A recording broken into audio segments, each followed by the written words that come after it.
When we eat a food that we can't digest, it affects us. Our gut is not just a tube.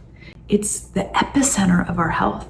It affects our immune system. It can affect our mood. It can affect our skin. It can affect our hormones.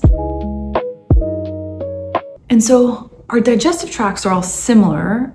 The way that my mentor, Dr. Zeff, would say it is the way that our faces are all similar. We all have 2 eyes, a nose, a mouth, and 2 ears. But it's different enough that you could recognize your lover's face, your mom's face in a huge crowd, right? It's distinctive enough.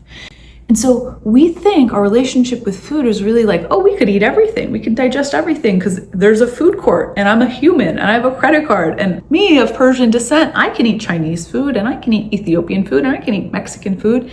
Even though my ancestors didn't evolve to necessarily eat those foods.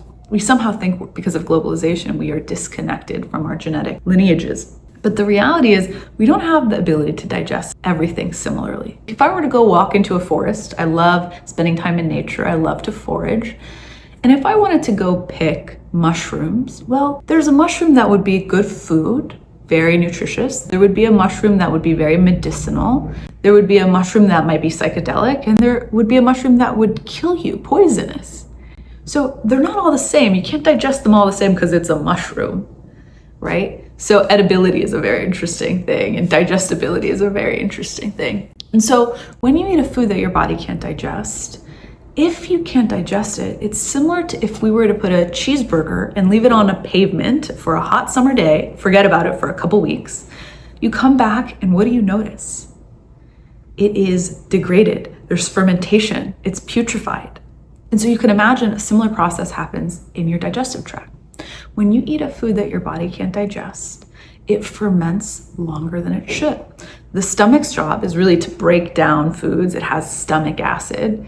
But if it can't digest a food properly, when it transitions to the next part of your digestive tract, which is your small intestine, which is really where nutrient absorption happens, there can be a longer time it takes to digest things. So the microbes are fermenting longer. You can start having more microbes enter the scene trying to ferment.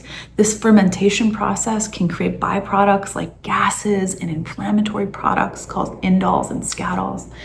And so you just create this fermented mess, essentially, with increased microbial growth. The small intestine shouldn't be this reservoir of a lot of microbes. That's your large intestine. Think of where the poop is. That's that job.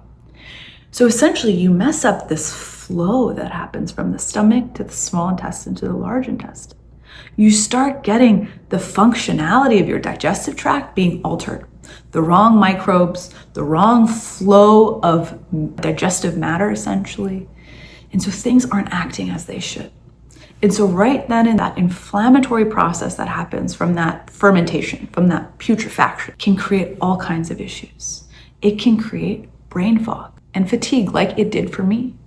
But it can also cause eczema, skin issues. It can also cause joint pain. It can also cause mood disorders, anxiety, and depression. A lot of our neurotransmitters are made in our gut.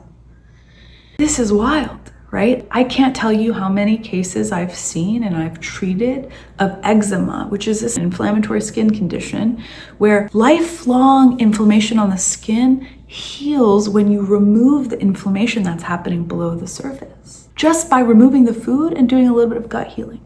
Now, let's parallel that to the treatment of a condition like that in conventional medicine, where they give an anti-inflammatory steroid to stop that symptom of the discomfort. And I'm not downplaying that. Anyone who has a condition like eczema knows how uncomfortable that is, how painful it is, how much of a burden it is to even go out into society when you're covered in a rash and itching and you're uncomfortable. I am not saying that we shouldn't limit people's suffering with topical creams or immune suppressants, but let's clarify what we're doing. We are trying to stop an immune response to something deeper for reducing the suffering, which there's a time and place for, that's okay. But it's a different objective to say what is causing that immune response. As above, so below. Whatever's happening on the skin, there's a deeper manifestation deeper in the gut usually. The work of a naturopathic physician is really to investigate the nature of the digestive tract, the nature of the health is disrupted. So go investigate, figure out what that is, remove it, and the body will return to normal functioning. Now, here's the caveat. This is the foundation. If the problem is really at that food intolerance level, there's just fermentation happening in the gut, you need to remove the food intolerance and the symptoms resolve, then great, you're done. Like it was for me. My health returned back. My skin also cleared up, which was nice. My fatigue went away, which was amazing. My issue was at that level of the food intolerance. If you now have a disturbed gut where the ecosystem is now altered, right? Because there's more bad actors, the functionality is disrupted. Now, let's say you're introduced to toxins from the environment. Say you live in a moldy house, and I lived in Seattle in the Pacific Northwest for the last decade. That's one of the most moist environments. So much of the materials that houses are built for are conducive for mold growth, let's just say. And so people are living in moldy houses, which you inhale, and that also can colonize your gut, especially if you have a genetic predisposition for that, being sensitive to that. So now on top of a inflamed gut, and perhaps due to having an inflamed or disrupted gut health, you're now stacking a mold toxic infection. On top of that, maybe you have a lot of raw fish, or you've traveled to countries where you might have picked up a microbe, a parasite. So now you're stacking a parasitic infection. Maybe you're a hiker, you go into the woods, you pick up a Lyme disease from a tick. All of these things can stack, right? So you have to start at the foundational level and restore functionality of the gut health. This is so important. You cannot escape that level. But now you're dealing with a different beast, essentially. You're dealing with all these stacked infections that one by one you need to treat. But some people only treat at that level. They only treat at the mold level. They only treat at the Lyme disease level. They only treat at the small intestinal bacterial overgrowth level. But what do they notice? Their symptoms never fully resolve. They treat it, they get a little bit better, and then the cycle continues. Because why? All of this was stacked on disturbed gut health, which is the foundation. If that's not aligned, everything else can be disturbed.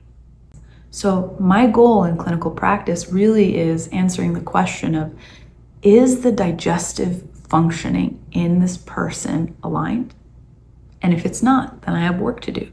Doesn't matter how many infections they have stacked. First, I have to start at that foundational level so that everything we do as a result works better and more efficiently.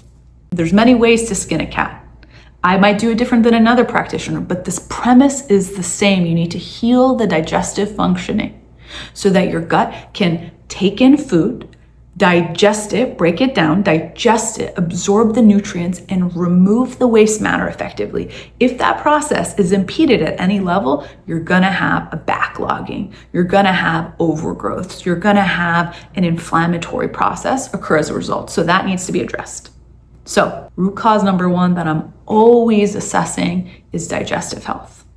So thank you for listening to today's solo edition with Dr. Sahar. I hope to do more of these videos where I can really go on longer and talk about a specific topic, because if you're somebody who struggles with any of these symptoms or conditions, I think it's helpful to be able to really just understand it from a more holistic perspective. If you're somebody who struggles with any symptoms like brain fog, chronic fatigue, diarrhea, constipation, bloating, acid reflux, joint pain, I invite you to go to my website, drsaharnd.com, and on there is a health roadmap assessment.